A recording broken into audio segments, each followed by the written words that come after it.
கோடை காலத்தின் ஒரு கொடூரமான மதிய வேலை.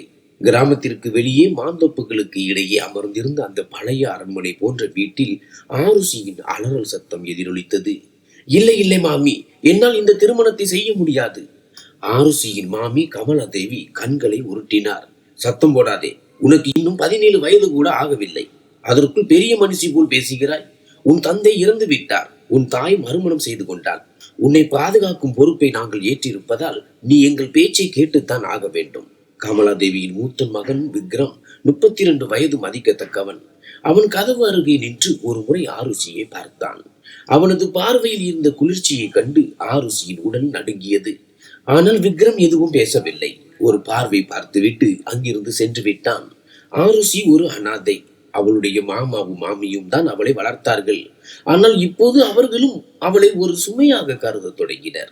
கமலாதேவி அந்த ஊரின் ஜமீன்தாரணி. அவருக்கு 2 மகன்கள். மூத்தவன் விக்ரம், இளையவன் விவான். விவானுக்கு திருமணமாகிவிட்டது. ஆனால் விக்ரம் இன்னும் பிரம்மச்சாரியாகவே இருந்தான். விக்ரமின் முதல் நிச்சயதார்த்தம் அந்த பெண் ஓடிவிட்டதால் முறிந்து போனது என்று ஊர் மக்கள் பேசிக் கொண்டனர். அன்றிலிருந்து அவன் கல் நெஞ்சக்காரனாக மாறி போனான். இந்த முறை தானே ஒரு பெண்ணை தேர்ந்தெடுக்க வேண்டும் என்று கமலாதேவி உறுதியாக இருந்தார். எதிர்த்து பேசாத, வீட்டு வேலைகளை செய்யக்கூடிய, மகனை பார்த்து கொள்ளும், ஒருபோதும் கேள்வி கேட்காத ஒரு பெண்ணை தேடினார். அத்தகைய பெண்ணை அவர் ஆருஷியிடம் கண்டார். அப்பாவித்தனமானவள், அழகானவள், இளமையானவள் மற்றும் முற்றிலும் ஆதரவற்றவள். திருமண தேதி குறிக்கப்பட்டது. ஆருஷி அழுது கொண்டே இருந்தாள். ஆனால் அவளது அழுகுரலை கேட்க யாரும் இல்லை. திருமணத்தென்று சிவப்பு நிற உடையில் ஆருஷியை பார்த்த ஊரே வியந்து போனது. அவளது பெரிய கண்கள், அடர்த்தியான கூந்தல், மெல்லிய இடுப்பு என ஏதோ ஒரு தேவதை இறங்கி வந்தது போல் இருந்தாள். விக்ரம் அவளை ஒரு முறை கூட ஏறிட்டு பார்க்கவில்லை. மந்திரங்கள் ஓதப்பட்டன. தாலி கட்டினான், குங்குமம் இட்டான். ஏதோ ஒரு கடமையை செய்வது போல இதையெல்லாம் முடித்தான். இரவு முதலிரவு அறை அலங்கரிக்கப்பட்டிருந்தது. மலர் மாலைகள், பால் செம்பு, நெய் விளக்குகள். பயத்தால் ஆருஷி நடுங்கிக் கொண்டிருந்தாள். அவள் இதற்கு முன் எந்த ஒரு ஆணின் கையையும் தொட்டது கூட இல்லை. விக்ரம் அறைக்குள் வந்தான். வேட்டி சட்டை அணிந்திருந்த அவனது முகத்தில் எந்த உணர்ச்சியும் இல்லை. அவன் எதுவும் பேசாமல் மெத்தையின் ஓரத்தில் அமர்ந்தான். ஆருஷி தைரியத்தை வரவழைத்துக் கொண்டு பால் செம்பை அவனிடம் நீட்டினாள். விக்ரம் ஒரே மூச்சில் குடித்து விட்டு எழுந்து நின்றான். கேள். அவனது குரல் பனிக்கட்டி போல் சில்லிட்டிருந்தது. நான் என் அம்மாவின் சொல்லுக்காகத்தான் இந்த திருமணத்தை செய்து கொண்டேன். எனக்கு உன்னிடம் எந்த எதிர்பார்ப்பும் இல்லை. நீயும் என்னிடம் எதையும் எதிர்பார்க்காதே. போய் தூங்கு என்று கூறிவிட்டு அவன் பால்கனிக்கு சென்று சிகரெட்டை பற்ற வைத்தான். கையில் பால் செம்புடன் ஆருஷி சிலையாக நின்றாள். அவள் கண்களில் இருந்து கண்ணீர் வழிந்தது. தன் கணவன் தன்னை நேசிப்பான், தனக்கு ஆதரவாக இருப்பான் என்று அவள் நினைத்திருந்தாள். ஆனால் இங்கே முதல் நாளே எல்லாம் முடிந்துவிட்டது. வெளியே விக்ரம் புகையை ஊதி கொண்டிருந்தான்.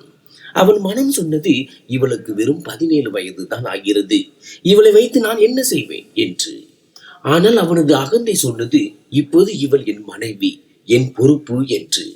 இருவருக்கும் அந்த இரவு தூக்கம் இல்லாமலேயே கழிந்தது. மறுநாள் காலை கமலாதேவி கேட்டார், மகனே, இரவு எப்படி இருந்தது? ஆருஷி வெட்கத்துடன் தலை குனிந்தாள். எதுவும் பேசவில்லை. கமலாதேவி புரிந்து கொண்டார். அவர் சிரித்து கொண்டே சொன்னார், பரவாயில்லை மகளே, மெல்ல மெல்ல எல்லாம் சரியாகிவிடும். ஆனால் ஆருஷிக்கு தெரியும் எதுவும் சரியாக போவதில்லை என்று. அரண்மனையின் பெரிய முற்றத்தில் அதிகாலை சூரிய ஒளி பட்டதுமே கமலாதேவியின் உரத்த குரல் கேட்டது. ஆருஷி, இன்னும் எழவில்லையா? சூரியன் தலைக்கு மேல் வந்துவிட்டது. நீ இன்னும் தூங்குகிறாயா? டீ போட்டு காலை உணவு தயார் செய். இன்றையிலிருந்து வீட்டின் முழு பொறுப்பும் உன்னுடையது. ஆருஷி இரவு முழுவதும் அழுதிருந்ததால் அவள் கண்கள் வீங்கியிருந்தன. அவள் வேகமாக முகம் கழுவி சமையலறைக்கு சென்றாள். முதல் முறையாக அவ்வளவு பெரிய அடுப்பில் டீ வைத்தாள். பூரி குருமா செய்தாள். அவள் கைகள் நடுங்கின. ஆனால் யாரும் அதை கவனிக்கவில்லை. டைனிங் டேபிளில் அனைவரும் அமர்ந்த போது விக்ரம் ஒரு முறை கூட அவளை ஏறிட்டு பார்க்கவில்லை. கமலாதேவி பூரியை பிட்டு பார்த்து விட்டு சொன்னார், மகளே, உப்பு கொஞ்சம் குறைவாக இருக்கிறது. பரவாயில்லை, நாளை கவனித்துக்கொள். ஆருஷி சரி அத்தை என்று தலை குனிந்து சொன்னாள். அவள் மனதில் ஒரே ஒரு கேள்விதான் இருந்தது, நான் என்ன பாவம் செய்தேன்? மாலையில் விக்ரமனின் தம்பி விவானின் மனைவி நேகா ஆருஷியை தன் அறைக்கு அழைத்தாள். கேள் சின்னவளே, அத்தை சொன்னார்கள், நீ விக்ரம் அத்தானை வசீகரிக்க முயற்சி செய்ய வேண்டும் என்று. அவர் கல் நெஞ்சக்காரர், அவ்வளவு சீக்கிரம் உருக மாட்டார். நீதான் கஷ்டப்பட வேண்டும். ஆருஷி வெட்கத்துடன் கேட்டாள். அக்கா, நான் என்ன செய்வது? அவர் என்னிடம் பேசுவதே இல்லையே. நேகா சிரித்தாள். அடியை பித்து பிடித்தவளே, ஒரு ஆணை அடிமையாக்குவது பெண்ணின் வேலை. இன்று இரவு நான் நகரத்தில் இருந்து வாங்கி வந்த இந்த சிவப்பு நிற நைட்டியையும் இந்த வாசனை திரவியத்தையும் பயன்படுத்திக்கொள். அப்புறம் பார், விக்ரம் அத்தானே உன்னிடம் வருவார். ஆருஷி அந்த நைட்டியை பார்த்தாள். அது மிகவும் மெல்லியதாகவும் சிறியதாகவும் இருந்தது. ஆருஷியின் இதயம் வேகமாக துடித்தது. இல்லை அக்கா, என்னால் இதை அணிய முடியாது. இவ்வளவு சிறிய ஆடைகளை நான் எப்போதும் அணிந்ததில்லை. நேகா கண்களை உருட்டி மிரட்டினாள். நீ இதை செய்யாவிட்டால் விக்ரமத்தான் நகரத்தில் இருக்கும் ஏதோ ஒரு மாடன் பெண்ணுடன் பழக தொடங்கி விடுவார். அப்புறம் நீ அழுது கொண்டே இருக்க வேண்டியதுதான். புரிந்ததா? ஆருஷி பயந்து போனாள். சம்மதித்தாள். அன்று இரவு அவள் அந்த நைட்டியை அணிந்தாள். நடுக்கத்தில் அவள் உடல் நடுங்கியது. கண்ணாடியில் தன்னை பார்த்த போது வெட்கத்தில் முகம் சிவந்தது. விக்ரம் அறைக்குள் வந்தான். அவனை கண்டதும் ஆருஷி ஒரு போர்வையை எடுத்து போர்த்தி கொண்டாள். விக்ரம் அவளை ஒரு முறை பார்த்தான். பிறகு முகத்தை திருப்பி கொண்டான். என்ன நாடகம் இது? இந்த உடைகள் உனக்கு செட் ஆகவில்லை. போய் தூங்கு என்று கூறிவிட்டு மீண்டும் பால்கனிக்கு சென்றான். ஆருஷி அழுதபடியே அந்த நைட்டியை கலற்றிவிட்டு பழைய சுடிதார் அணிந்து படுத்து கொண்டாள். 3-4 நாட்கள் கடந்தன. ஆருஷி நாள் முழுவதும் வீட்டு வேலைகளை செய்தாள். பெருக்குவது, துடைப்பது, பாத்திரம் தேய்ப்பது, மாடுகளுக்கு தீவனம் போடுவது என எல்லாம். விக்ரம் அவளிடம் 2 வார்த்தை கூட பேசவில்லை. ஒரு நாள் கமலாதேவி விக்ரமை அழைத்து திட்டினார். மகனே, உன் மனைவியை இப்படி தனியாக விட்டால் அவள் ஓடிவிடுவாள். அவளிடம் கொஞ்சம் பேசு. விக்ரம் அமைதியாக சொன்னான். அம்மா, உங்கள் மகிழ்ச்சிக்காக தான் நான் இந்த திருமணத்தை செய்தேன். எனக்கு இதில் விருப்பம் இல்லை. அவள் இன்னும் ஒரு குழந்தை. எனக்கு அவளிடம் எந்த ஈடுபாடும் இல்லை. கமலாதேவி கோபமாக சொன்னார். குழந்தையாக இருந்தால் என்ன, வளர்ந்து விடுவாள். நீ அவளை கவனித்துக்கொள். இல்லை என்றால் நான் வேறு ஏதாவது ஏற்பாடு செய்வேன். அன்று இரவு விக்ரம் முதல் முறையாக ஆருஷியிடம் பேசினான். கேள், உன்னை காலேஜிற்கு அனுப்ப அம்மா சொல்லி இருக்கிறார். நகரத்தில் ஒரு நல்ல காலேஜில் உனக்கு அட்மிஷன் வாங்கிவிட்டேன். நாளையிலிருந்து நீ காலேஜிற்கு போ. ஆருஷி திகைத்து போனாள். ஆனால் நான் 10ஆம் வகுப்பிற்கு பிறகு படிப்பை நிறுத்திவிட்டேனே. பரவாயில்லை, ஸ்பெஷல் கிளாஸ் ஏற்பாடு செய்திருக்கிறேன். நீ படித்து புத்திசாலியாக மாறுவாய். விக்ரம் அவ்வளவு மட்டும் சொல்லிவிட்டு அமைதியானான். மறுநாளில் இருந்து ஆருஷி காலேஜிற்கு சென்றாள். அங்கே அவளுக்கு ஒரு புதிய உலகம் தெரிந்தது. ஜீன்ஸ் டாப் அணிந்த பெண்கள், ஆண்களுடன் சிரித்து பேசுவது என எல்லாம் விசித்திரமாக இருந்தது. அவளது தோழி ரியா கேட்டால், உனக்கு இவ்வளவு சிறிய வயதிலேயே திருமணமாகிவிட்டதா? ஆருஷி வெட்கத்துடன் ஆம் என்றாள். ரியா சிரித்தாள். அடடா, முதலிரவு எப்படி இருந்தது? ஆருஷியின் முகம் சிவந்தது. அவள் எதையும் சொல்லவில்லை. மெல்ல மெல்ல காலேஜில் கணவன் மனைவி இடையே என்னவெல்லாம் நடக்கும் என்பது அவளுக்கு தெரிய வந்தது. பெண்கள் முத்தம், கட்டிப்பிடித்தல் என வெளிப்படையாக பேசினார்கள். இதை கேட்ட ஆருஷியின் இதயம் வேகமாக துடிக்க தொடங்கியது. விக்ரமும் தன்னிடம் இப்படி அன்பாக இருக்கக்கூடாதா என்று அவள் ஏங்கினாள். ஒரு நாள் ரியா சொன்னாள், உன் கணவன் இவ்வளவு அழகாக இருக்கிறார், ஆனால் உன்னிடம் பேசவே மாட்டார் என்று சொல்கிறாயே. ஒரு ஆணை எப்படி உன் பின்னால் பைத்தியமாக அலைய வைப்பது என்று நான் உனக்கு கற்று தருகிறேன். ஆருஷி மறுத்தாள். ஆனால் ரியா அவளை கட்டாயப்படுத்தி நகரத்தில் உள்ள ஒரு பியூட்டி பார்லருக்கு அழைத்து சென்றாள். அங்கே அவளது தலைமுடியை வெட்டி வேக்சின் செய்து புதிய மேக்கப் முறைகளை கற்றுக் கொடுத்தாள். பிறகு ஒரு குட்டையான குர்தா மற்றும் லெக்கின்ஸ் வாங்கி தந்தாள். வீட்டிற்கு திரும்பிய ஆருஷியை பார்த்த கமலாதேவி முகம் சுளித்தார். இது என்ன உடை? கிராமத்தில் இதெல்லாம் செல்லாது. ஆனால் ஆருஷி முதல் முறையாக தைரியத்தை காட்டினாள். அத்தை, நான் காலேஜிற்கு போகிறேன். அங்கே எல்லோரும் இப்படித்தான் அணிகிறார்கள். விக்ரம் அவளை மேல் இருந்து கீழ் வரை பார்த்தான். அவன் கண்களில் முதல் முறையாக ஒரு மின்னல் தெரிந்தது. ஆனால் உடனே முகத்தை திருப்பிக் கொண்டு சென்று விட்டான். அன்று இரவு விக்ரம் அறைக்குள் வந்தபோது ஆருஷி துணிச்சலுடன் கேட்டாள், விக்ரம், நீங்கள் ஏன் என் மீது எப்போதும் கோபமாக இருக்கிறீர்கள்? விக்ரம் நின்றான். நான் உன் மீது கோபமாக இல்லை. ஆனால் நீ இன்னும் மிக சிறியவள். உனக்கு நான் ஏதோ அநீதி இழைப்பதாக எனக்கு தோன்றுகிறது. ஆருஷியின் கண்கள் கலங்கின. நான் சிறியவளாக இருக்கலாம், ஆனால் நான் உங்கள் மனைவி. என்னை ஒருபோதும் உங்கள் பாதியாக ஏற்றுக்கொள்ள மாட்டீர்களா? விக்ரம் அமைதியாக இருந்துவிட்டு சொன்னான், தூங்கு ஆருஷி. இதையெல்லாம் புரிந்து கொள்ளும் பருவம் உனக்கு இன்னும் வரவில்லை. அன்று இரவும் இருவரும் தனித்தனியாகவே உறங்கினர். ஆனால் ஆருஷி மனதிற்குள் உறுதி பூண்டாள். என்ன நடந்தாலும் சரி, நான் உங்களை என் வசமாக்குவேன். நகரத்து கல்லூரியில் ஆரிஸுக்கு இப்போது ஒரு புதிய அடையாளம் கிடைத்தது. கிராமத்து அப்பாவி பெண் இப்போது ஒவ்வொரு நாளும் மெருகேறிக் கொண்டிருந்தாள். குட்டையான குருதாக்கள், மெல்லிய துப்பாட்டாக்கள், உதட்டில் லேசான லிப்ஸ்டிக், கண்களில் மை என அவள் மாறினாள். அவளுக்கு பின்னால் பசங்க சுற்ற ஆரம்பித்தனர். ஒரு நாள் ரியா சொன்னாள், வா பார்ட்டிக்கு போகலாம். நம் சீனியர் ரோகனின் பிறந்த நாள் பார்ட்டி. டான்ஸ் எல்லாம் இருக்கும். ஆருசி பயந்து போனாள். வேண்டாம் ரியா, வீட்டில் தெரிந்தால் என்னை கொன்று விடுவார்கள். பயப்படாதே, இரவு 9 மணிக்கெல்லாம் வந்து விடலாம். நானே உன்னை விட்டு விடுகிறேன். ஆருசி முதல் முறையாக பொய் சொன்னாள். லைப்ரரியில் குரூப் ஸ்டடி இருப்பதாக கமலாதேவியிடம் கூறிவிட்டு சென்றாள். பார்ட்டியில் ஆருசி முதல் முறையாக உரத்த இசையை கேட்டாள். விளக்குகள், நடனம், குளிர்பானத்தில் ஏதோ கலந்திருப்பது போன்ற உணர்வு. ரோகன் என்ற சீனியர் அவளிடம் வந்தான். ஹாய், நீதான் ஆருசியா? உன் கண்கள் அற்புதமாக இருக்கின்றன. ஒரு டான்ஸ் ஆடுவோமா? ஆருசி மறுத்தாள். ஆனால் அனைவரும் கைதட்டி உற்சாகப்படுத்தியதும் அவள் நடன மேடைக்கு வந்தாள். முதல் முறையாக ஒரு அந்நிய ஆண் அவளுக்கு மிக அருகில் இருந்தான். அவன் கைகள் அவள் மேல் இருந்தன. ஆருசிக்கு ஏதோ ஒரு விசித்திரமான போதை தலைக்கேறுவது போல இருந்தது. அவள் வீட்டிற்கு திரும்பிய போது இரவு 11 மணி ஆகிவிட்டது. விக்ரம் வரவேற்பறையில் தனியாக அமர்ந்திருந்தான். அவன் கண்கள் சிவந்திருந்தன. எங்கே போயிருந்தாய்? ஆருசி பயந்து போனாள். அது லைப்ரரியில். பொய் சொல்லாதே. நீ ஒரு ஹோட்டலுக்கு வெளியே இறங்கியதாக டிரைவர் சொன்னான். விக்ரம் அவளது மணிக்கட்டை பிடித்து பலமாக இழுத்தான். யாருடன் இருந்தாய்? ஆருசியின் கண்களில் கண்ணீர் வந்தது. சும்மா நண்பர்களுடன் பிறந்த நாள் பார்ட்டிக்கு சென்றேன். விக்ரம் அவளை விட்டு விட்டான். அவன் குரலில் முதல் முறையாக வலி தெரிந்தது. போய் தூங்கு. நான் உன்னை படிக்க அனுப்பினேன், இதையெல்லாம் கற்றுக்கொள்ள அல்ல. அன்று இரவு விக்ரம் அறைக்கு வரவில்லை. ஆருசி அழுது கொண்டே உறங்கினாள். அடுத்த நாளில் இருந்து விக்ரம் அவளை விட்டு இன்னும் விலகி சென்றான். இப்போது காலை உணவின் போது கூட ஒருவரை ஒருவர் பார்த்துக் கொள்வதில்லை. பிறகு ஒரு நாள் அந்த அரண்மனைக்கு ஒரு விருந்தினர் வந்தார். பிரியா, விக்ரமனின் பழைய பிசினஸ் பார்ட்னர். நகரின் பெரிய அதிகாரி. பட்டு புடவை, நீண்ட கூந்தல், அடர் சிவப்பு லிப்ஸ்டிக் என கம்பீரமாக இருந்தாள். வந்தவுடனேயே விக்ரமை கட்டிப்பிடித்தாள். விக்ரம், எத்தனை நாளாகி விட்டது. இன்று முழுவதும் உன்னுடன் தான் இருக்க போகிறேன். கமலாதேவி சிரித்துக் கொண்டே சொன்னார். மகளே, நீ எங்கள் வீட்டு விருந்தினர். ஆருசி, இவருக்கு ஒரு நல்ல அறையை தயார் செய். ஆருசி பிரியாவை பார்த்தாள். அவள் அவ்வளவு அழகாக இருந்ததை கண்டு ஆருசியின் மனம் ஏங்கியது. உணவு மேஜையில் பிரியா விக்ரமனின் அருகிலேயே அமர்ந்து சிரித்து போனாள். ஆருசி உணவு பரிமாறிய போது பிரியா சொன்னாள், ஆருசி, நீ இன்னும் குழந்தையாக இருக்கிறாய். உனக்கு வெறும் 17 வயது தான் என்று விக்ரம் சொன்னான். அடடா, விக்ரமுக்கு லாட்டரி அடித்து விட்டது என்று கிண்டலாக சொன்னதும் அனைவரும் சிரித்தனர். ஆருசியின் முகம் அவமானத்தில் சிவந்தது. இரவில் பிரியாவும் விக்ரமும் நீண்ட நேரம் பிசினஸ் பற்றி பேசிக் கொண்டிருந்தனர். ஆருசி தன் அறையில் அமைதியின்றி தவித்தாள். இரவு 12 மணி ஆகியும் விக்ரம் வரவில்லை. அவள் மெல்ல கீழே சென்றாள். ஸ்டடி ரூம் கதவு லேசாக திறந்திருந்தது. உள்ளே பிரியா விக்ரமிற்கு மிக அருகில் அமர்ந்திருந்தாள். அவள் கை விக்ரமின் காலில் மேல் இருந்தது.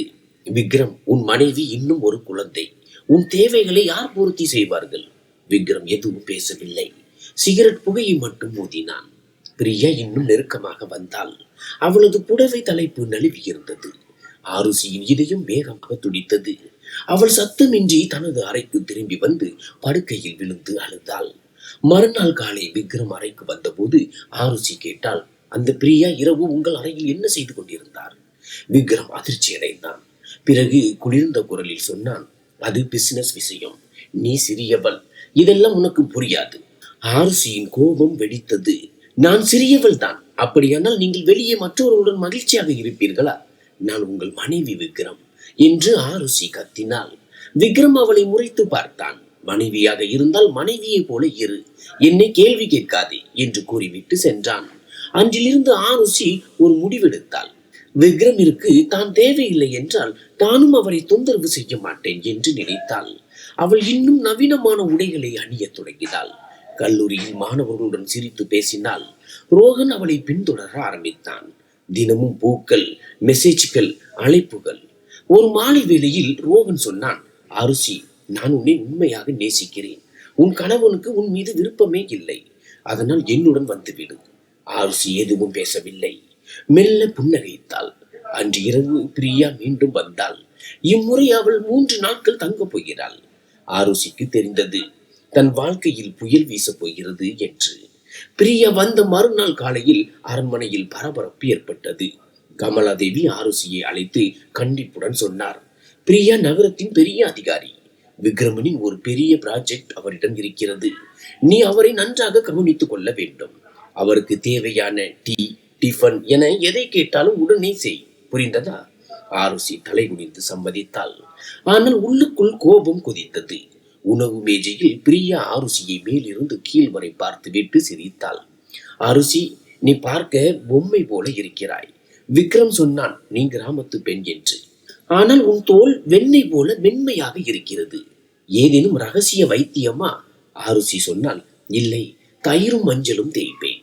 பிரியா சிரித்து கொண்டே சொன்னால், அடடா விக்ரம், இவ்வளவு அழகான மனைவி இருக்க நீ எப்போதும் ஆபீஸிலேயே கிடைக்கிறாயே. விக்ரம் எதுவும் பேசாமல் டீயை குடித்து விட்டு எழுந்து சென்றான். மதிய வேளையில் பிரியா விக்ரமிடம், வா, உன் வயல்களை காட்டு.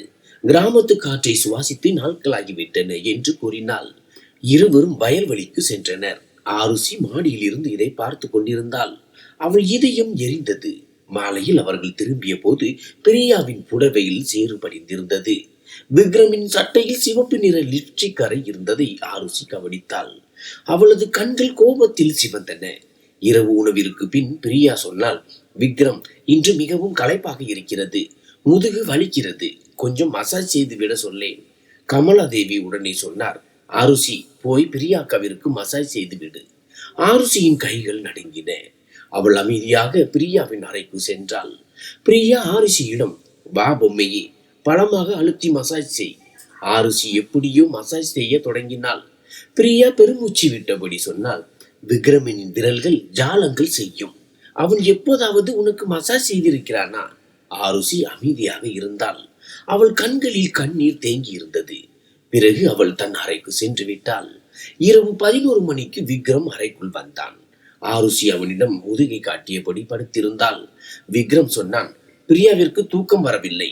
அதனால் தான் அவளிடம் பேசிக் கொண்டிருந்தேன். ஆருஷி திரும்பி பார்த்தாள். அவளது கண்கள் வீங்கியிருந்தன. நீங்கள் என்ன வேண்டுமானாலும் செய்யுங்கள், அதை பற்றி எனக்கு கவலை இல்லை. விக்ரம் முதல் முறையாக கோபப்பட்டான். இதற்கு என்ன அர்த்தம்? நான் உன் கணவன், உனக்கு அதை பற்றி கவலை இருக்க வேண்டும். ஆருஷி சிரித்தாள். கணவனா? முதலிரவு அன்று என்னை தனியாக விட்டு சென்றவர், இரவும் பகலும் இன்னொரு பெண்ணுடன் சுற்றுபவர். நீங்கள் பெயரளவிற்கு தான் கணவன். விக்ரம் அவளது மணிக்கட்டை பிடித்தான். இப்படி பேசுவதை நிறுத்து. பிரியா வெறும் பிசினஸ் பார்ட்னர் மட்டும்தான். ஆருஷி கையை விடுவித்துக் கொண்டாள். அப்படியா? அப்போ இன்று வயல்வெளியில் என்ன பிசினஸ் நடந்தது? உங்கள் சட்டையில் இருந்த லிப்ஸ்டிக் அறையும் பிசினஸ் தானா? விக்ரமால் ஒரு வார்த்தை கூட பேச முடியவில்லை. அவன் அமைதியாக வெளியே சென்றான். மறுநாள் காலை பிரியா அனைவர் முன்னிலையிலும் ஆருஷியை கேலி செய்தாள். ஆருஷி, நீ இன்னும் ஒரு குழந்தை. விக்ரம் போன்ற ஒரு ஆணை சமாளிப்பது உன்னால் முடியாது. உன்னை பார்த்தால் அவனுக்கு சலிப்பாக இருப்பதாக என்னிடம் சொன்னான். இதை கேட்டும் கமலாதேவி அமைதியாக இருந்தார். ஆருஷி அழுது கொண்டே தனது அறைக்குள் சென்று கதவை தாளிட்டு கொண்டாள். மதிய வேளையில் ரோகனிடம் இருந்து மெசேஜ் வந்தது. ஆருஷி, நான் உன் வீட்டின் வெளியே இருக்கிறேன். 5 நிமிடம் மட்டும் வந்து பார், மிக முக்கியம். ஆருஷி இனி போதும் என்று நினைத்தாள். அவள் ரகசியமாக வெளியே சென்றாள். ரோகன் பைக்கில் நின்றிருந்தான். வா, ஒரு டிரைவிங் போகலாம். நீ மிகவும் கவலையாக தெரிகிறாய். ஆருஷி எதையும் யோசிக்காமல் அவன் பின்னால் ஏறி அமர்ந்தாள். இருவரும் கிராமத்திற்கு வெளியே ஆற்றங்கரைக்கு சென்றனர். ரோகன் அவளது கையை பிடித்து சொன்னான், ஆருஷி, நான் உன்னை உண்மையாக நேசிக்கிறேன். உன் கணவன் உன்னை புரிந்து கொள்ளவில்லை. என்னுடன் நீ மகிழ்ச்சியாக இருப்பாய். ஆருஷியின் கண்கள் கலங்கின. அவள் எதுவும் பேசவில்லை. ரோகன் அவளை கட்டி பிடித்தான். முதல் முறையாக ஒரு அந்நிய ஆணின் அணைப்பில் அவள் இருந்தாள். அவளது இதயம் பலமாக துடித்தது. அப்பொழுது யாரோ தொலைவில் இருந்து புகைப்படம் எடுத்தனர். மாலை வேளையில் ஆருஷி வீட்டிற்கு திரும்பிய போது அந்த அரண்மனையில் ஒரு புயலே வீசிக் கொண்டிருந்தது. விக்ரமின் கையில் மொபைல் இருந்தது. அதில் ரோகனும் ஆருஷியும் ஆற்றங்கரையில் இருக்கும் புகைப்படம் தெரிந்தது. ஏதோ ஒரு தெரியாத எண்ணில் இருந்து அது வந்திருந்தது. விக்ரமின் கண்கள் இரத்தத்தை போல சிவந்திருந்தன. இது என்ன? ஆருஷி பயந்து போனாள். விக்ரம், அது வெறும் நண்பன் தான். விக்ரம் மொபைலை தூக்கி எறிந்தான். நண்பனா? நீ அவன் மார்பில் சாய்ந்து என்ன செய்து கொண்டிருந்தாய்? கமலாதேவியும் அங்கே வந்தார். புகைப்படத்தை பார்த்ததும் அவர் முகம் வெளிரி போனது. என்ன காரியம் செய்தாய்? எங்கள் குடும்ப மானத்தையே வாங்கி விட்டாயே. விக்ரம் ஆருஷியின் கையை பிடித்து இழுத்து கொண்டு மேலே அறைக்கு சென்றான். கதவை தாளிட்டான். சொல், அவனுக்கும் உனக்கும் என்ன உறவு? ஆருஷி அழுது கொண்டே சொன்னால், நீங்கள் பிரியாவுடன் என்ன செய்தீர்களோ அதையே தான் நானும் செய்தேன். உங்களுக்கு இப்போது வலிக்கிறது அல்லவா? எனக்கும் அப்படித்தான் வலிக்கிறது. விக்ரம் முதல் முறையாக அவளை பலமாக உலுக்கினான். நான் பிரியாவுடன் எதுவும் செய்யவில்லை, பேசிக் கொண்டிருந்தேன், அவ்வளவுதான். ஆனால் நீ என்னை ஏமாற்றி விட்டாய். ஆருஷியின் கண்களில் நெருப்பு தெரிந்தது. ஏமாற்றமா? முதல் நாளிலிருந்தே நீங்கள் தான் என்னை ஏமாற்றினீர்கள். நான் உங்களை வெறும் பொறாமைப்பட வைக்கத்தான் இப்படி செய்தேன். விக்ரமின் கோபம் கட்டுக்கடங்காமல் போனது. அவன் ஆருஷிக்கு மிக அருகில் வந்தான். இருவரின் சுவாசமும் ஒன்றை ஒன்று தொட்டன. நீ என் மனைவி, எனக்கு மட்டும் சொந்தமானவள். வேறொருவன் உன்னை தொட நான் அனுமதிக்கவே மாட்டேன். ஆருஷி சவால் விட்டாள். அப்படியானால் அதை நிரூபியுங்கள். விக்ரம் அவளை சுவருடன் சாய்த்தான். அவனது கண்களில் இப்போது கோபம் இல்லை, ஏதோ ஒன்று இருந்தது. முதல் முறையாக அவன் ஆருஷிக்கு முத்தத்தால் தீண்டினான். ஆருஷி நடுங்கி போனாள். அன்று இரவு அந்த அறையில் சுவாசங்களின் சத்தம் மட்டுமே கேட்டது. வெளியே பிரியா புன்னகைத்துக் கொண்டிருந்தாள். அவள் தான் அந்த புகைப்படத்தை அனுப்பியிருந்தாள். அவளது திட்டம் பலித்து விட்டது. அதிகாலையின் முதல் ஒளி கதிர் அறைக்குள் வந்தபோது ஆருஷி கண்கள் விழித்தாள். அவளது உதடுகள் வீங்கி இருந்தன. கழுத்தில் சிவந்த தழும்புகள், களைந்த கூந்தல். விக்ரம் அவள் மேல் கை வைத்தபடி ஆழ்ந்த உறக்கத்தில் இருந்தான். இரவு நடந்தவற்றை நினைத்து பார்த்தபோது ஆருஷியின் முகம் வெட்கத்தில் சிவந்தது. முதல் முறையாக விக்ரம் அவளை தனதாக்கி கொண்டான். கோபத்தில், பொறாமையில், ஆனால் முழு உரிமையுடன். அவள் மெல்ல விக்ரமனின் கையை விலக்கிவிட்டு குளிக்க சென்றாள். இருவரும் கீழே வந்தபோது கமலாதேவி ஒரு பார்வையிலேயே அனைத்தையும் புரிந்து கொண்டார். அவர் புன்னகையுடன் ஆருஷியின் தலையை தடவி கொடுத்தார். இப்போதுதான் எல்லாம் சரியாக நடந்திருக்கிறது என்று தோன்றுகிறது என்றார். பிரியாவும் இதை பார்த்தாள். அவளது புன்னகை கசப்பாக மாறியது. அந்த புகைப்படத்தால் வீட்டில் சண்டை வரும், ஆருஷி அழுவாள், விக்ரம் அவளை விட்டு விலகுவான் என்று அவள் நினைத்தாள். ஆனால் அதற்கு நேர்மாறாக இருவரும் இன்னும் நெருக்கமாகிவிட்டனர். காலை உணவிற்கு பிறகு விக்ரம் அலுவலகம் சென்றான். பிரியா ஆருஷியை தன் அறைக்கு அழைத்தாள். கேள் பொம்மையே, நேற்று இரவு நன்றாக அனுபவித்தாய் போலிருக்கிறதே. ஆருஷியின் முகம் சிவந்தது. பிரியா சிரித்தாள். வெட்கப்படாதே, விக்ரம் படுக்கையில் கில்லாடி அல்லவா? நானும் பலமுறை முயற்சி செய்திருக்கிறேன். ஆருஷியின் காதுகளில் மின்னல் தாக்கியது போல இருந்தது. என்ன சொல்கிறீர்கள்? பிரியா தனது போனில் இருந்து 3 வருடங்களுக்கு முந்தைய ஒரு பழைய வீடியோவை காட்டினாள். ஒரு ஹோட்டல் அறையில் விக்ரமும் பிரியாவும் இருந்தனர். பிரியா விக்ரமனின் கழுத்தை கட்டியணைத்து இருந்தாள். இருவரும் போதையில் இருந்தனர். இதை பார், உன் கணவன் ஏற்கனவே என் மீது பைத்தியமாக இருந்தவன் தான். நீ வந்ததால் தான் கொஞ்சம் தள்ளி இருந்தான். இப்போது நான் மீண்டும் வந்துவிட்டேன். ஆருஷியின் கை கால்கள் சில்லிட்டு போயின. இது பொய். பிரியா ஏளனமாக சிரித்தாள். பொய்யா? இன்று இரவு பார், நான் விக்ரமை என் அறைக்கு அழைப்பேன். அவன் வருகிறானா இல்லையா என்று நீயே பார். மாலை விக்ரம் வீட்டிற்கு திரும்பிய போது பிரியா அவனிடம் ஒயின் கிளாஸை நீட்டினாள். வா விக்ரம், பழைய நாட்களை நினைவு கூறுவோம். இன்று நாம் இருவர் மட்டும் என்று பிரியா கூறினாள். விக்ரம் மறுத்தான். இல்லை பிரியா, எனக்கு இப்போது திருமணமாகிவிட்டது. ஆனால் பிரியா வலுக்கட்டாயமாக ஒயின் கிளாஸை அவன் இதழ்களில் வைத்தாள். தூரத்தில் இருந்து இதை பார்த்து கொண்டிருந்த ஆருஷியின் இதயம் உடைந்தது. இரவு 10 மணிக்கு பிரியா விக்ரமிற்கு மெசேஜ் அனுப்பினாள். எனக்கு தலைவலி அதிகமாக இருக்கிறது, தயவு செய்து வந்து மருந்து கொடு. விக்ரம் சென்றான். ஆருஷி ரகசியமாக அவனை பின்தொடர்ந்தாள். பிரியாவின் அறை இருட்டாக இருந்தது. ஒரு மெழுகுவர்த்தி மட்டும் எரிந்து கொண்டிருந்தது. பிரியா மெல்லிய நைட்டி மட்டும் அணிந்திருந்தாள். அவள் கதவை திறந்து விக்ரமை உள்ளே இழுத்தாள். விக்ரம், எனக்கு பயமாக இருக்கிறது, சிறிது நேரம் என்னுடன் இரு. விக்ரம் அமர்ந்தான். பிரியா அவன் தோளில் தலை சாய்த்தாள். கோவா இரவு நினைவிருக்கிறதா? அன்று நீ என்னை எவ்வளவு நேசித்தாய். விக்ரம் விலக முயன்றான். ஆனால் பிரியா அவன் கையை பிடித்துக் கொண்டாள். விக்ரம் முதலில் எதிர்த்தான். ஆனால் மதுவின் போதையிலும் பழைய நினைவுகளிலும் தன்னை மறந்தான். கதவருகே நின்றிருந்த ஆருஷி இதை பார்த்து விட்டாள். அவள் கண்கள் கண்ணீரால் நிறைந்தன. அவள் அழுது கொண்டே தன் அறைக்கு சென்று கதவை தாளிட்டாள். இரவு 2 மணிக்கு விக்ரம் அறைக்கு வந்தான். அவனை கண்டதும் ஆருஷி பலமாக ஒரு அறை விட்டாள். வெளியே போங்கள், நீங்கள் ஒரு அருவருப்பான மனிதர். விக்ரம் அதிர்ச்சி அடைந்தான். ஆருஷி, நான் சொல்வதை கேள். எதுவும் கேட்க வேண்டாம். நீங்கள் பிரியாவுடன் இருந்தீர்கள் அல்லவா? நான் அனைத்தையும் பார்த்தேன். நீங்கள் மீண்டும் என்னை ஏமாற்றி விட்டீர்கள். விக்ரம் விளக்கம் அளிக்க முயன்றான். அவள்தான் கட்டாயப்படுத்தினாள். போதும் உங்கள் பொய் விளக்கங்கள். ஆருஷி தனது தாலியை தூக்கி எறிந்தாள். இந்த திருமணம் இத்துடன் முடிந்து விட்டது. நான் இங்கிருந்து போகிறேன். விக்ரம் அவளை தடுத்தான். ஆருஷி, தயவு செய்து, நான் தவறு செய்து விட்டேன். போதையில் நடந்து விட்டது. என்னை மன்னித்து விடு. ஆருஷி அவனை தள்ளிவிட்டாள். இப்போது காலம் கடந்து விட்டது.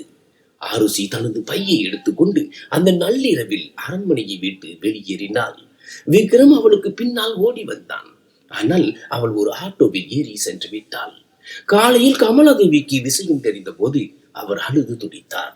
பிரியா ரகசியமாக தனது பையை எடுத்துக்கொண்டு கிளம்ப முயன்றாள்.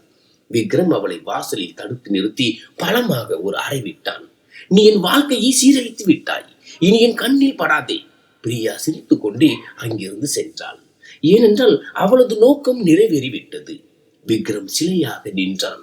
தான் இழந்தது எவ்வளவு விலைமதிப்பற்றது என்பதை அவன் முதன்முறையாக உணர்ந்தான். ஆருஷி நகரத்திற்கு செல்லும் பேருந்து நிலையத்தில் அமர்ந்து அழுது கொண்டிருந்தாள். அவளிடம் பணமும் இல்லை, செல்ல இடமும் இல்லை. அவளிடம் இருந்தது ரோகனின் போன் நம்பர் மட்டும்தான். பேருந்து நிலையத்தில் அதிகாலை 5 மணி. வீங்கிய முகத்துடன் ஆருஷி நின்றிருந்தாள்.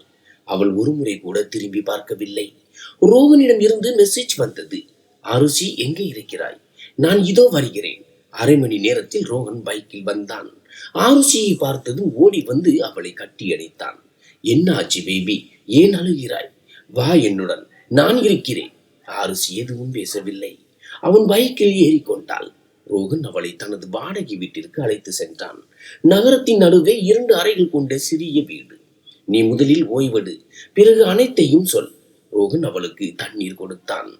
ஆருஷி அழுது கொண்டே நடந்தவற்றை சொன்னாள். ரோகன் கோபத்துடன் சொன்னான். விக்ரம் போன்ற ஒரு அகங்காரமான மனிதனுக்கு நீ தகுதியானவள் அல்ல. இப்போது நீ என்னுடன் இருக்கிறாய்.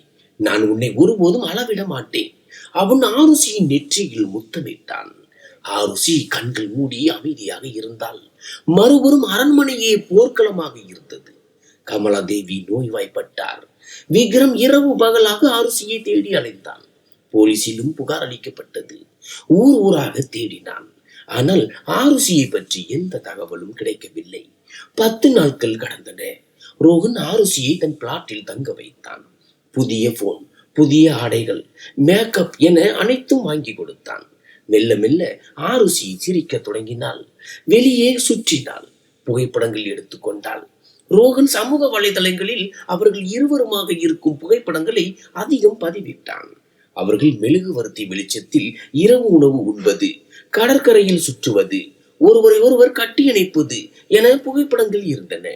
திடீரென்று யாரோ இந்த புகைப்படங்களை விக்ரமிற்கு அனுப்பி வைத்தனர். விக்ரம் அதை பார்த்ததும் அவன் ரத்தம் கொதித்தது. உடனடியாக காரை எடுத்துக்கொண்டு நகரத்தை நோக்கி விரைந்தான். மறுபுறம் ரோகன் ஆருஷியிடம் சொன்னான். நான் உன்னை திருமணம் செய்து கொள்ள விரும்புகிறேன். இன்றே நீதிமன்றத்திற்கு செல்வோம். ஆருஷி சிரித்துக் கொண்டே சம்மதித்தாள். நீதிமன்றத்திற்கு வெளியே புகைப்படங்கள் எடுக்கப்பட்டன. அன்று மாலை ரோகன் ஒரு ஸ்டோரி பதிவிட்டான். அதில் மிஸ்ஸஸ் மற்றும் மிஸ்டர் ரோகன் என்று எழுதியிருந்தது. விக்ரம் அந்த ஸ்டோரியை பார்த்ததும் அவன் கண்கள் சிவந்தன. அவன் ரோகனின் முகவரியை கண்டுபிடித்து இரவு 10 மணிக்கு அவன் பிளாட்டிற்கு சென்றான். கதவை ஆருஷி திறந்தாள். விக்ரமை நேரில் கண்டதும் அவள் கால்கள் நடுங்கின. நீங்கள் இங்கே? விக்ரம் அவளது மணிக்கட்டை பிடித்து உள்ளே இழுத்தான். சோபாவில் அமர்ந்திருந்த ரோகன் விக்ரமை பார்த்ததும் எழுந்து நின்றான். யார் இது ஆருஷி? விக்ரம் ஒரே பாய்ச்சலில் ரோகனின் காலரை பிடித்தான். இவள் என் மனைவி, கையை எடு. ரோகனும் கோபத்தை காட்டினான். இனி இவள் என் மனைவி. நாங்கள் நீதிமன்ற திருமணம் செய்து கொண்டோம். விக்ரம் ஆணவத்தை கேட்க ஆருஷி பயந்து போய் திருமண சான்றிதழை காட்டினாள். விக்ரம் அதை பார்த்ததும் ஆருஷியின் கையில் இருந்து பிடுங்கி துண்டு துண்டாக கிழித்து போட்டான். இந்த காகித துண்டு எதையும் மாற்றாது. இந்து தர்மப்படி கட்டப்பட்ட தாலியை எந்த நீதிமன்றமும் பிரிக்க முடியாது. ஆருஷி அழத் தொடங்கினாள். நீங்கள் என்னை ஏமாற்றினீர்கள். இப்போது எனக்கு சுதந்திரம் கிடைத்து விட்டது. விக்ரம் அவளை சுவருடன் சேர்த்து கோபமாக பார்த்தான். அவனது கண்களில் நெருப்பு கொதித்தது. சுதந்திரமா? நீ என் பெயரில் குங்குமம் இட்டுக் கொண்டாய். என் கையால் தாலி கட்டி கொண்டாய். நீ எனக்கு மட்டுமே சொந்தமானவள். ரோகனும் குறுக்கே வர முயன்ற போது விக்ரம் அவனை ஓங்கி ஒரு குத்து விட்டான். ரோகன் தரையில் விழுந்தான். ஆருஷி கத்தினாள். போதும், நிறுத்துங்கள் விக்ரம். விக்ரம் அவளை அப்படியே கைகளில் தூக்கி கொண்டு சென்று காரில் போட்டான். ரோகன் போலீஸை அழைப்பேன் என்று கத்திக் கொண்டிருந்தான். ஆனால் விக்ரம் எதையும் காதில் வாங்கவில்லை. அவர்கள் அரண்மனைக்கு திரும்பிய போது இரவு 2 மணி ஆகிவிட்டது. விக்ரம் ஆருஷியை அறைக்குள் அழைத்து சென்று கதவை பூட்டினான். இனி ஒருபோதும் தப்பித்து ஓட நினைக்காதே. ஆருஷி அழுது கொண்டே கேட்டால், என்னை கொன்று விடுவீர்களா? விக்ரம் அவளது கண்ணீரை துடைத்தான். அவன் குரலில் முதல் முறையாக அன்பு தெரிந்தது. உன்னை கொல்ல மாட்டேன். இனி உன் மீது மாறாத அன்பு செலுத்துவேன். நீ இல்லாமல் என்னால் வாழ முடியாது என்பதை உணர வைத்து விட்டாய். அவன் ஆருஷியை கட்டி அணைத்துக் கொண்டான். வெளியே மழை பெய்ய தொடங்கியது. அந்த அறையில் 2 இதயங்களின் துடிப்பு மட்டுமே கேட்டது. மறுநாள் காலையில் கமலாதேவி ஆருஷியை கட்டி அணைத்தார். மகளே, இனி கோபித்துக் கொள்ளாதே. இந்த வீடு உன்னுடையது. விக்ரம் பிரியாவுடனான அனைத்து தொழில்களையும் முறித்து கொண்டான். அவளது நம்பரை பிளாக் செய்தான். இப்போது அவனது உலகம் ஆருஷி மட்டும்தான். ஆனால் ஆருஷியின் மனதில் இன்னும் ஒரு கேள்வி இருந்தது. இது அன்பா அல்லது வெறும் அதிகாரமா? மழை நின்றது. ஆனால் அரண்மனைக்குள் இன்னும் ஒரு புயல் வீசிக்கொண்டிருந்தது. ஆருஷி விக்ரமை தள்ளிவிட்டு நடுங்கும் குரலில் சொன்னால், நீங்கள் என்னை வலுக்கட்டாயமாக தூக்கி வந்திருக்கிறீர்கள். இது அன்பு அல்ல, உங்கள் அகங்காரம். நான் மீண்டும் போகிறேன். விக்ரம் கதவை பூட்டி சாவியை தன் பாக்கெட்டில் போட்டுக் கொண்டான். இனி நீ எங்கும் போக முடியாது. நீ என் மனைவி, இந்த வீட்டின் மருமகள். வெளியே இருக்கும் உலகம் உனக்கு பாதுகாப்பானது அல்ல. ஆருஷியின் கண்கள் கோபத்தில் எரிந்தன. பாதுகாப்பா? எந்த வீட்டில் என் கணவன் முதல் நாளிலேயே என்னை நிராகரித்தானோ, எங்கே விருந்தினராக வந்த பெண் என்னை அவமானப்படுத்திய அந்த வீடா எனக்கு பாதுகாப்பு என்று கூறி அவள் விம்மி விம்மி அழுதாள். விக்ரம் அவளை கட்டியணைக்க முயன்றான். ஆனால் ஆருஷி பின்வாங்கினாள். என்னை தொடக்கூட துணியாதீர்கள். இனி நான் பெயரளவில் மட்டுமே உங்கள் மனைவி. அவள் கோபத்துடன் குளியல் அறைக்குள் சென்று கதவை தாளிட்டு கொண்டாள். விக்ரம் வெளியே தலையில் கை வைத்தபடி அமர்ந்து விட்டான். மறுநாள் காலை கமலாதேவி இருவரையும் அழைத்தார். அவர் ஆருஷியின் முன்னால் கைகளை கூப்பினார். மகளே, நான் தான் இந்த உறவை முடிவு செய்தேன். உன் வயதை பார்க்காமல் போனது என் தவறுதான். ஆனால் இப்போது நீதான் இந்த வீட்டின் லட்சுமி. என்னை மன்னித்து விடு. ஆருஷி மாமியாரின் கால்களை தொட்டு வணங்கினாள். ஆனால் அவள் முகத்தில் புன்னகை இல்லை. அத்தை, என்னால் மன்னிக்க முடியும், ஆனால் மறக்க முடியாது என்றாள். பிறகு அவள் விக்ரமை பார்த்து கேட்டாள், நீங்கள் எப்போதாவது என் மீது உண்மையான அன்பு செலுத்த முடியுமா? அல்லது நான் ஓடி விடுவேன் என்ற பயத்திலேயே எப்போதும் இருப்பீர்களா? விக்ரம் மௌனமாக இருந்தான். அன்றிலிருந்து ஆருஷி அந்த வீட்டில் தங்குவதற்கு சம்மதித்தாள். ஆனால் விக்ரமிடம் தூரத்தை பேணினாள். அவள் தனி அறையில் உறங்கத் தொடங்கினாள். உணவு நேரங்களில் வருவாள். ஆனால் விக்ரமனின் கண்களை பார்க்க மாட்டாள். கல்லூரியை நிறுத்திவிட்டாள். இரவு பகலாக வீட்டு வேலைகளில் மூழ்கினாள். விக்ரமிற்கு இந்த தண்டனை மிகவும் பாரமாக தெரிந்தது. அவன் தினமும் பூக்கள் வாங்கி வந்தான். மன்னித்து விடு என்று கெஞ்சினான். ஆனால் ஆருஷி கல் சிலையாகவே இருந்தாள். ஒரு மாலை வேளையில் விக்ரம் அலுவலகத்தில் இருந்து சீக்கிரம் வந்தான். ஆருஷி மொட்டை மாடியில் தனியாக அமர்ந்து அழுது கொண்டிருப்பதை அவன் கண்டான். அவன் ரகசியமாக அவளுக்கு பின்னால் சென்று அவள் தோள்களில் கை வைத்தான். ஆருஷி திடுக்கிட்டு திரும்பினாள். ஏன் என்னை இப்படி துடிக்க வைக்கிறாய்? விக்ரமனின் குரலில் வலி தெரிந்தது. நான் தவறு செய்து விட்டேன். ஆனால் இப்போது நான் மாறிவிட்டேன். எனக்கு ஒரே ஒரு வாய்ப்பு கொடு. ஆருஷி குளிர்ந்த குரலில் சொன்னால், வாய்ப்பா? எனக்கு உங்கள் ஆதரவு மிக அதிகமாக தேவைப்பட்ட போது என்னை நீங்கள் தனியாக விட்டீர்கள். இப்போது எனக்கு உங்கள் தேவையில்லை என்னும் போது வாய்ப்பு கேட்கிறீர்களா? விக்ரம் அவள் முன்னால் மண்டியிட்டான். நான் இதுவரை யாரிடமும் குனிந்து மன்னிப்பு கேட்டதில்லை. ஆனால் இன்று உன்னிடம் கேட்கிறேன்.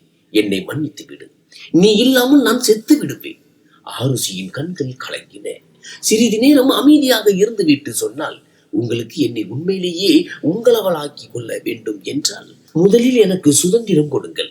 என் விருப்பப்படி என்னை வாழ விடுங்கள். அதன் பிறகு நீங்கள் எனக்கு தகுதியானவரா இல்லையா என்று நான் முடிவு செய்கிறேன். விக்ரம் தலை குனிந்தான். உன் விருப்பப்படியே ஆகட்டும். மறுநாளில் இருந்து ஆருஷி மீண்டும் காலேஜிற்கு சென்றாள். ஆனால் இப்போது அவள் பழைய ஆருஷி இல்லை. அவள் மிகவும் தைரியமானவளாகவும் தன்னம்பிக்கை கொண்டவளாகவும் மாறினாள். நவீன உடைகள், ஹை ஹீல் செருப்புகள், சிவப்பு நிற லிப்ஸ்டிக் என அவள் தோற்றம் மாறியது. மாணவர்கள் மீண்டும் அவளை பின்தொடர ஆரம்பித்தனர். ரோகன் மீண்டும் மெசேஜ் செய்தான். ஆனால் ஆருஷி அவனை பிளாக் செய்தாள். இப்போது விக்ரம் தினமும் அவளை காலேஜில் கொண்டு வந்து விடுவான், மீண்டும் அழைத்து செல்வான். வாசலில் நின்று அவளது ஒரு சிறு பார்வைக்காக ஏங்கி தவிப்பான். மாலையில் வீட்டிற்கு வந்ததும் ஆருஷி தனி அறைக்கு சென்று விடுவாள். விக்ரம் கதவருகேல் இருப்பான், ஆனால் உள்ளே செல்ல மாட்டான். ஒரு மாதம் இப்படியே கழிந்தது. விக்ரமின் கல் நெஞ்சம் மெல்ல மெல்ல உருகியது. அவனது அகந்தை முற்றிலும் உடைந்து போனது. இப்போது அவன் ஆருஷி இல்லாமல் சாப்பிடுவதில்லை. அவனுக்கு தூக்கம் வருவதில்லை. ஒரு நாள் இரவு மீண்டும் பலத்த மழை பெய்தது. மின்னல் வெட்டியது. பயத்தில் ஆருஷி அலறினாள். அவள் ஓடி சென்று விக்ரமின் அறைக்குள் புகுந்தாள். அப்போது விக்ரம் மெத்தையில் அமர்ந்து சிகரெட் பிடித்துக் கொண்டிருந்தான். ஆருஷி ஓடி சென்று அவனது மார்பில் சாய்ந்து கட்டி கொண்டாள். எனக்கு பயமாக இருக்கிறது. விக்ரம் சிகரெட்டை தூக்கி எறிந்துவிட்டு அவளை தனது கைகளில் இருக்க அணைத்துக் கொண்டான். இனி ஒருபோதும் உன்னை தனியாக விட மாட்டேன், இது சத்தியம். ஆருஷி அவனது கண்களை பார்த்தாள். முதல் முறையாக அவள் தானாக முன்வந்து விக்ரமை முத்தமிட்டாள். அன்று இரவு அவர்களுக்கு இடையே இருந்த அனைத்து தூரங்களும் மறைந்தன. வெளியே மழை பெய்து கொண்டிருந்தது. உள்ளே இரு உடல்கள் ஒன்றின. காலை சூரியன் உதித்த போது ஆருஷி விக்ரமின் அணைப்பில் இருந்தாள். விக்ரம் அவளது நெற்றியில் முத்தமிட்டு சொன்னான், இனி ஒருபோதும் என் மீது சந்தேகப்படாதே, நீதான் என் உயிர். ஆருஷி புன்னகைத்தாள். இனி நானும் உங்களை ஒருபோதும் விட்டு போக மாட்டேன். ஆனால் நினைவிருக்கட்டும், மீண்டும் ஒரு முறை தவறு செய்தால் இம்முறை நான் உண்மையாகவே உங்களை விட்டு சென்று விடுவேன், ஆருஷி எச்சரித்தாள். விக்ரம் சிரித்துக் கொண்டே மீண்டும் அவளை தன் கைகளில் இழுத்துக் கொண்டான். இனி என் ஒவ்வொரு மூச்சும் உனக்காக மட்டுமே. வெளியே கதவருகே இதை கேட்டுக்கொண்டிருந்த கமலாதேவி புன்னகைத்தார். அவர் பூஜை அறைக்கு சென்று மணியடித்து இறைவனுக்கு நன்றி தெரிவித்தார். அந்த அரண்மனையில் மீண்டும் மகிழ்ச்சி திரும்பியது. இம்முறை அந்த மகிழ்ச்சி உண்மையானதாக இருந்தது. அது கார்த்திகை மாத பௌர்ணமி தினம். அரண்மனை முழுவதும் விளக்குகளால் அலங்கரிக்கப்பட்டிருந்தது. துளசி கல்யாண நாள் அன்று காலை கமலாதேவி ஆருஷியை அழைத்து ஒரு சிவப்பு நிற பனாரஸ் பட்டு புடவை, தங்க நகைகள் மற்றும் ஒரு புதிய தாலியை அவளிடம் கொடுத்தார். இன்று உனக்கு மீண்டும் ஒரு முறை சடங்குகள் முறைப்படி திருமணம் நடக்கப் போகிறது மகளே. இம்முறை உன் மனப்பூர்வமான சம்மதத்துடன். ஆருஷி வெட்கத்துடன் அந்த புடவையை அணிந்தாள். இன்று அவள் தன்னை ஒரு மணப்பெண்ணை போல தயார் செய்து கொண்டாள். எந்த கட்டாயமும் இன்றி நீண்ட மைக்கோடு, சிவப்பு பொட்டு, நெற்றி உச்சி வரை குங்குமம் என ஜொலித்தாள். அவள் படிக்கட்டுகளில் இறங்கி வந்தபோது விக்ரம் கோட்டணிந்து நின்றிருந்தான். அவனது கண்கள் அவளை பார்த்தபடியே நிலைத்து நின்றன. ஐயர் வந்தார். சிறிய ஹோமகுண்டம் வளர்க்கப்பட்டது. கமலாதேவி, விவான், நேகா அக்கா என குடும்பத்தினர் அனைவரும் சாட்சியாக நின்றனர். விக்ரம் ஆருஷியின் கையை பிடித்து 7 சுற்றுக்கள் வந்தான். ஒவ்வொரு சுற்றின் போதும் அவன் அவள் காதில் மெல்ல சொன்னான், முதல் சுற்று, இனி ஒருபோதும் உன்னை சந்தேகப்பட மாட்டேன். 2வது சுற்று, உன்னுடைய ஒவ்வொரு மகிழ்ச்சியும் என் பொறுப்பு. 3வது சுற்று, உன் கனவுகள் சிறகடிக்க நான் உறுதுணையாக இருப்பேன். 4வது சுற்று, உன் இன்ப துன்பங்கள் அனைத்திலும் உன்னுடன் இருப்பேன். 5வது சுற்று, உன் புன்னகைத்தான் என் வழிபாடு. 6வது சுற்று, நீ இல்லாமல் ஒரு நொடி கூட என்னால் வாழ முடியாது. 7வது சுற்று, இந்த பிறவி மட்டுமல்ல, 7 பிறவிகளிலும் என்னை தந்து உன்னை ஏற்றுக்கொள்கிறேன். சுற்றுக்கள் முடிந்ததும் விக்ரம் தனது கைகளால் ஆருஷியின் நெற்றியில் குங்குமம் இட்டான். பிறகு புதிய தாலியை கட்டினான். ஆருஷியின் கண்கள் கலங்கின. அவள் முதல் முறையாக அனைவர் முன்னிலையிலும் விக்ரமை ஆற தழுவி கொண்டாள். அன்று இரவு முதல் இரவு அறை மீண்டும் அலங்கரிக்கப்பட்டது. ஆனால் இம்முறை மலர் மாலைகளுடன் சேர்ந்து ஆருஷியின் விருப்பத்திற்குரிய முதலிரவு அறையில் இம்முறை பால் செம்பிற்கு பதிலாக சாக்லேட் மில்க் ஷேக் இருந்தது. விக்ரம் ஆருஷியை தனது கைகளில் தூக்கி சென்று மெத்தையில் அமர வைத்தான். பயமாக இருக்கிறதா என்று அவன் புன்னகையுடன் கேட்டான். ஆருஷி வெட்கத்துடன் தலையசைத்தாள். இனி இல்லை. விக்ரம் மெல்ல அவளது முகத்தை பார்த்தான். ஆருஷி, நீதான் என்னை ஒரு மனிதனாக மாற்றினாய். முன்பு நான் வெறும் ஜமீன்தாராக மட்டுமே இருந்தேன். இப்போது உன் காதலனாக இருக்கிறேன். அவன் ஆருஷியை முத்தமிட்டான். ஆருஷியும் முதல் முறையாக முழு மனதுடன் அவன் கழுத்தை கட்டி அணைத்துக் கொண்டாள். இன்று அங்கே எந்த அவசரமும் இல்லை, எந்த கோபமும் இல்லை. இரு உடல்களும் இரு ஆன்மாக்களும் ஒருவரோடு ஒருவர் முழுமையாக இணைந்தனர். விக்ரம் அவள் காதில் மெல்ல கிசுகிசுத்தான். இனி நீ வெறும் குழந்தை அல்ல, நீ என் ராணி. ஆருஷி சிரித்துக் கொண்டே சொன்னால், அப்படியானால் நீங்கள் இனி ராஜா அல்ல, என் அடிமை. இருவரும் சிரித்தனர். அந்த இரவு முழுவதும் அந்த அறையில் காதலின் சாரல் வீசியது. மறுநாள் காலையில் சூரியன் உதித்த போது ஆருஷி விக்ரமின் அணைப்பில் உறங்கிக் கொண்டிருந்தாள். அவளது கழுத்தில் தாலி மின்னியது, நெற்றியில் குங்குமம் சொலித்தது. கமலாதேவி கதவை திறந்து பார்த்துவிட்டு ஆசீர்வதித்து விட்டு சத்தமில்லாமல் கதவை மூடினார். 9 மாதங்களுக்கு பிறகு அந்த அரண்மனையில் ஒரு மழலையின் அழுகுரல் கேட்டது. ஒரு அழகான பெண் குழந்தை பிறந்தது. ஆருஷி குழந்தையை தன் மடியில் வைத்தபடி புன்னகைத்தாள். விக்ரம் அருகில் அமர்ந்து அவள் நெற்றியில் முத்தமிட்டான். குழந்தைக்கு என்ன பெயர் வைக்கலாம் என்று ஆருஷி கேட்டாள். விக்ரம் குழந்தையின் நெற்றியில் முத்தமிட்டு சொன்னான், ஆஷா. ஏனென்றால் நீ என் வாழ்க்கையில் ஒரு புதிய நம்பிக்கையை ஏற்றி வைத்தாய். ஆருஷி அவனது கண்களை பார்த்து புன்னகைத்தாள். இப்போது எந்த வருத்தமும் இல்லை, எந்த சந்தேகமும் இல்லை. அங்கே இருந்தது எல்லை இல்லாத அன்பு மட்டுமே.